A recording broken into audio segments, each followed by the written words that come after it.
But again, you always want to make sure that you're thinking a step ahead and understanding, okay, what is the seller's tactic or strategy for pricing this home, and is that really in line with what I believe the value is, what my realtor believes the value is, and what the market is saying overall. Those are all things that you need to be paying attention to. And one of the easiest ways to do that, or most effective ways to do that, is just always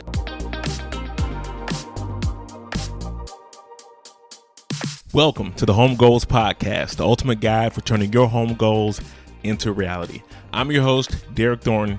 Join us as we navigate the twists and turns of obtaining a home. We'll be offering expert tips, helping you avoid pitfalls, and championing your journey towards that cherished place to call home.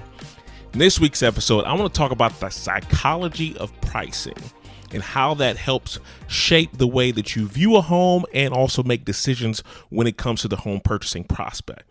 Usually when we're talking about the psychology of pricing, we're usually talking about it in terms of a seller and what they want to list their home for, what they believe their home's value is. Residential real estate is very emotional. There's a lot of thoughts and feelings that get tied into it.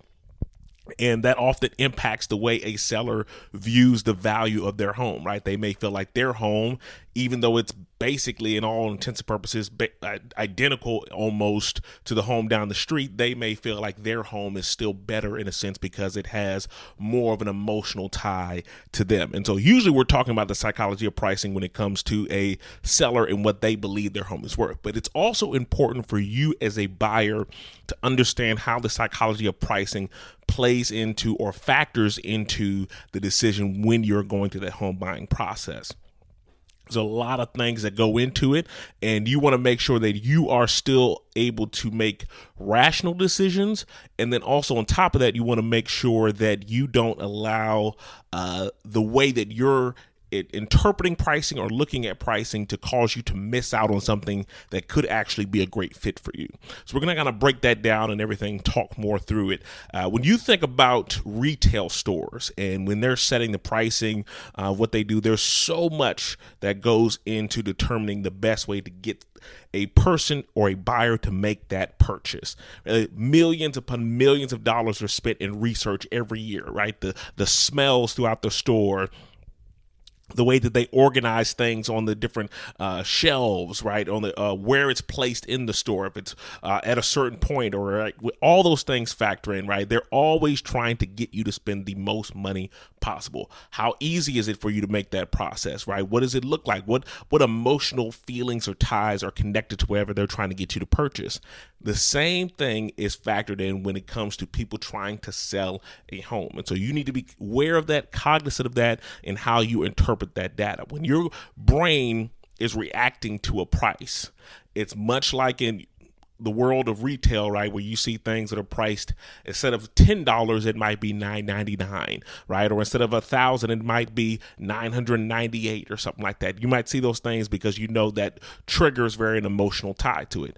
Sometimes that can happen as well with a home price, right? When you see a house that is priced at $400 versus one that's priced as $399,000, that may usually triggers a thought in your mind whether or not you're capable of affording that particular property, even though the difference in your monthly mortgage payment, if you're getting a mortgage, is often minuscule in that instance. It's still something that kind of triggers a thought in somebody's mind, right? The round numbers tend to carry a little bit more weight. The interesting thing too about real estate is that, and this goes into line with luxury brands as well too, but there are also some instances or cases where it's more advantageous for a seller to list their home higher than what their general perceived value is, right? So if it's around like the 900 mark, there are some buyers out there that want to be able to show off or brag and say that, hey, my house is $1 million plus or something like that, or it's in the $1 million category. And so in those cases, it may actually be advantageous for you to push the price up. More times than not, that's not going to help out, but just understand that is very much a very real play that factors into the way that people are looking at those decisions. Now, the difference between the perceived value versus the true value is where things really come into play. And that's where you're going to really need to lean on the expertise of your agent in that particular market or in that area. They're going to be the ones that kind of help you determine, okay, what's the true value? I don't want to be distracted by all of the bells and whistles and everything else that this house offers. What are things that truly equate to value, right? How is this house perceived versus what is the actual value that a buyer will pay for it in an open and fair market? The other thing you have to understand is that just like the social media platforms and everything that you are typically browsing or perusing, the home search sites, they also have algorithms as well, and they influence what you see or what you look at. And sometimes it has a lot to do with what inputs you have used or what things you have told it you're interested in, right? So usually when you're going to a home search site, you might give certain criteria. You'll say like, hey, here's the price, here's the type of home I want, and here's all these things, and they'll kind of feed you more content. Just like if you watch a video on TikTok, they'll start to show you more videos that relate to whatever subject or topic you were just looking at. The algorithms will push homes to you that match kind of the descriptions and the preferences that you have said are most important to you. Now, again, most people, their minds work kind of in more of a round number, and they also tend to work in easier numbers for them to kind of break down, right? So, for example, when you're looking at the prices of homes, most of the time it's hundreds of thousands of dollars, and the easiest way to break that down is into multiples of 25 or 50, right? That helps it to make it a little bit easier for people to do the math in their head of like what they're thinking of and how it equates to the pricing. And so a lot of times people just, without even realizing it, will usually put a multiple 25 or 50 when they're inputting their search criteria. And so instead of saying, hey, I want homes that are a max of 412,000 or something specific like that, they'll usually say, hey, I want homes that are a max of 400 or a max of 425. And that kind of dictates the houses that are on there as well. Now, sellers and agents, we're aware of that. And so oftentimes we may do what we call pricing on the bridge, where if it seems like the home's value is right around, like, let's say 405 or something like that, where it's kind of like right there teetering on the edge, we know that that's a very popular price gap, right, from the 300s to the 400s, and we don't want to lose out potentially on all of those buyers who have maxed out their search at 400. And so a lot of times we may, if it's kind of on the border like that of a large multiple of 25 or 50, we will price it on the bridge and say we'll price it right at 400. Even though we know it's worth a little bit more than that, we don't want to potentially miss out on all those buyers who have maxed out their search criteria at 400, because there's a good chance that a lot of those buyers could technically go a little higher if they needed to. They just had to find the right house, right? So we want to have this home from a seller standpoint. We want it to appeal to as many buyers as possible, right? And so that often dictates or impacts the type of homes that you see show up in your algorithm, right? You might see or more options right there if you set it at that point too. Now, you also want to understand the art of sort of the price anchor, right? Where you'll see two houses and one may be priced at 425, and that suddenly makes the house that's priced at 399 seem like a much bigger deal or a much bigger option, right? Because it has that anchor effect where it kind of pulls down what you're looking at in comparison. And so you have to understand, like I said, what are the things that factored into that home being priced higher, and are those things that are actually going to impact the value later on down the road, right? You want to talk to your agent and understand, like, okay, are there things that I'm seeing in this house that I believe have a strong value that don't necessarily equate to more house, right? So like I said, if it's a house that has a large loft area, let's say, for example, or if it's a house that has, let's say, I don't know, in the house they have a laundry room instead of just a laundry closet.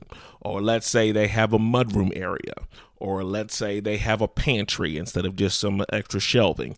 Right? These are all things that are very advantageous to potential ones. But you have to ask yourself, is someone going to be likely to actually pay more for that particular feature? and understanding how that factors or plays into it, right? If you look at all the other sales in that neighborhood and realize it didn't really have an impact on the sales, that might be something that you might need to take into effect. Or it might be a situation where, and I see this happen all the time, where a house has some cosmetic updates, right? Maybe they've changed out the cabinets in the kitchen, added stainless steel appliances, upgraded the counters and everything like that. But all of the major systems, the HVAC, the roof, the water heater, all of those things remain unchanged, right? That's going to be something where the overall perceived value is not there, but again, the value may be there for your agent to see and let you know, hey, I know you're distracted by the pretty kitchen at house A, but house B has all the major things, major nuts and bolts that are going to be most important to your home's value. They already have those things addressed. You can handle all the other pretty stuff later on, but we want to have those big items out of the way and addressed so that it's not causing potential damage that could be just catastrophic to this home's value, right? Like I said, if you got a neglected crawl space area where there's mold and just wood rot and all these things happening down underneath there, who cares how nice the kitchen is if the structural integrity of the house is weighing down at that? Because once that gives, or once that's known issue, that's going to have a far greater impact on your home's marketability and sales price than anything that you could have done to spruce up the kitchen or that bathroom, right? So these are all things that you need to be looking at and paying attention to. And then also understanding that there is going to be an emotional tie. And so understand that not allowing yourself to let those emotional ties push you into making a decision that probably isn't the best one out there, right? So usually when sellers or listing agents like myself, when we're trying to sell a home, we're usually trying to sell a lifestyle. We're trying to sell a story about living in that house. And so we will set up things and try to have it set up so that you can truly envision yourself living in that home, right? We do that with the photos. We do that with the listing language, a lot of the way the staging is set up and the price perception and all that stuff. So we do all these things to really help you envision your and create a strong emotional connection to that home.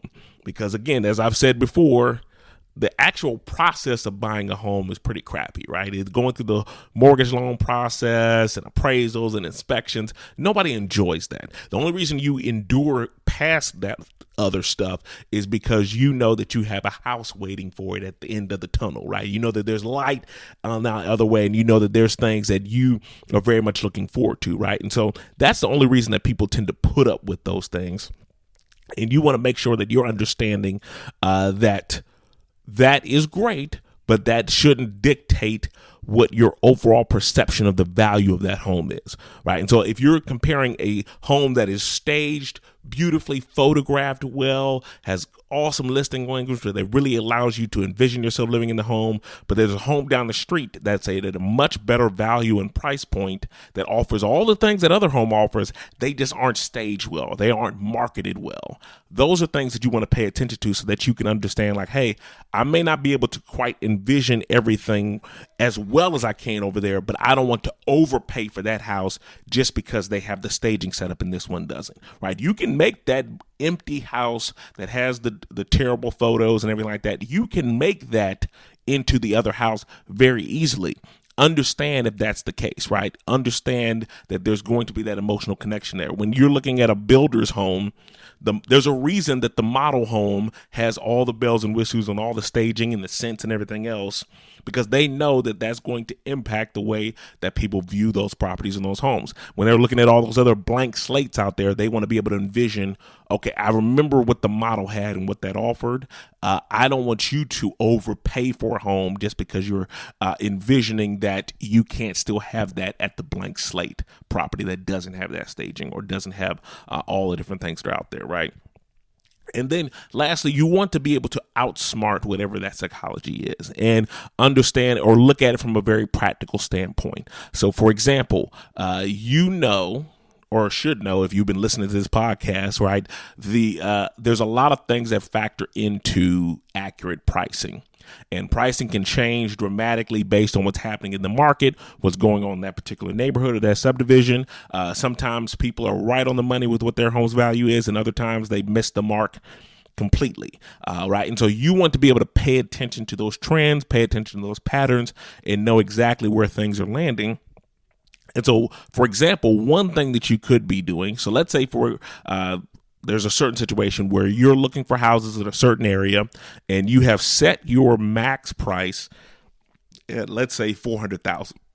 And you say, hey, I don't want to go past this point. I probably could afford to, but I don't want to go past that point, right? I don't like what happens to my payments. I don't like what happens to my interest rate. I don't like any of that once I get past this point, right? So I want to stay underneath that level, and I'm only looking at houses that are underneath that, right? That's great. You always want to first leave yourself some margin. You never want to overextend yourself. And so if the lender says the absolute highest you can go is 425, I'm not looking at houses at it for. That's why I would not recommend that someone look at houses priced at 425, because I don't even want to put myself in that position just yet. I want to focus on like, hey, I want to give myself some margin. So I might bump that back to 400 and then look underneath there to see, okay, what are my options? Am I seeing anything that matches kind of the criteria that I would prefer to have with my home, or at least checks off most of the boxes? But in doing that, you also want to be able to pay attention to, and this is also a good reason too why it's great if you can start your home search earlier, because then you have more time to really study the market and start to understand certain trends that can come into play. If you haven't had that time to really study the market, again, that's what your realtor is there for, to help you kind of understand what is happening in the market and how things are looking. But the more time you spend studying that and understanding, you can look to see, okay, what are some trends and patterns that I'm seeing happening? And so I know, hey, 400 is about the max that I want to go in this particular scenario. I'm only looking at houses that are max of 400. If you're not seeing anything like that, or if you want to make sure that you're not missing out on something that could be a good fit, one thing that you might want to look at is say, okay, what is the average days on market for houses that are in this area? And let's say the average days on market is 30. Then you would take it a step further and say, okay, in addition to all those houses priced under 400, show me the houses priced between 400 and 425, but I want to add the stipulation that only show me houses in that smaller range that have been on the market for longer than, let's say, 60 days, right? Because you know that those sellers are likely a lot more nervous at this point because they're realizing, oh my goodness, I've been on the market for 60 plus days, house still hasn't sold. Everything else in the market that's priced accurately is selling. What's going on? You know, again, because you've been listening to this podcast, if a house isn't selling, it's often two things, right? Or one of two things. It's usually they need to either raise the condition or lower the price. And really, if you really wanted to just break it all the way down, lowering the price is always going to be the most effective way to sell any home, right? Because it doesn't matter what the condition is. If the price is right enough, they'll find a way to make it work, right? So price and condition are usually the two main factors. And so you know that if that house has been sitting longer than normal, it's more often than not directly related to the price. Now, whether or not the seller is willing to admit that, you kind of have to go on a case-by-case basis. But you know, hey, all of these houses that are in this little gray area between 400 and 425, they've been on the market for longer than 60 days. I know the people who need to sell, they're going to be desperate enough or likely starting to get to the point where they're desperate enough to make that house or make an offer on that house that is within my preferred price point, right? So that's one way to make sure that you're not missing out on potential options that could be a good fit for you, but you might have thought originally that it was overextending yourself. Now, that I also want to look at that from the flip side too, because what happens a lot of times that I'll be working with a buyer who their absolute max is 425, and they will send me houses that are listed for like 450 that just hit the market yesterday. And they say, hey, what do you think if we know they're overpriced, but what do you say we lowball them?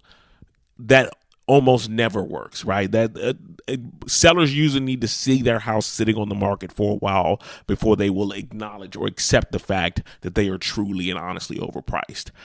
Anything that you do within those first few weeks, you're likely wasting your time if you're trying to get a good discount or a deal or really break down the price, right? Those are things where it's like they're not going to entertain that. They may reach a point eventually, but not in those initial points. You're just wasting your time and theirs by submitting a lowball offer in their first couple weeks on the market. But once it's gone past the average amount of time for that area, that's the ideal time for you to really start making that move and start seeing what options are available and how they can work out for you. But again, you always want to make sure that you're thinking a step ahead and understanding, okay, what is the seller's tactic or strategy for pricing this home, and is that really in line with what I believe the value is, what my realtor believes the value is, and what the market is saying overall? Those are all things that you need to be paying attention to. And one of the easiest ways to do that, or most effective ways to do that, is just always ask yourself the question. We talked about this before, but ask yourself the question: if I had to turn around tomorrow, like let's say I closed on the house today, signed, sealed, delivered, everything worked out, and then some series of unfortunate events happened that led me to have to sell this house tomorrow, right? So I've had to turn right back around and sell it tomorrow. What am I looking at? How bad are these numbers going to be, right? Obviously, that's not enough time for you to have built any type of substantial equity in the home at that point, but how much of a bloodbath am I going to take? How difficult it is going to be for me to unload this house if I had to turn right around and sell it tomorrow? Every house is going to have a whole list of cons in that scenario, but you want to reduce that risk as much as you possibly can, right? And so if you notice that there's things or issues or flaws with that home that you know about immediately, you need to be prepared for the fact that, hey, if I had to turn around and sell this tomorrow in a down market, I'm likely going to be taking a serious issue with the pricing, right? That's one of the best ways for you to really get to the heart of where you feel that pricing lands and what's most important to you. So I hope that that's helpful for you all. Again, I'm always here to be a resource and help in any way I can. Your realtor is usually going to be that level-headed person to help make sure that you're not getting yourself overextending yourself into a situation that you're not quite ready for. So I hope that that's helpful for you. Have a wonderful week, and I'll talk to you next time.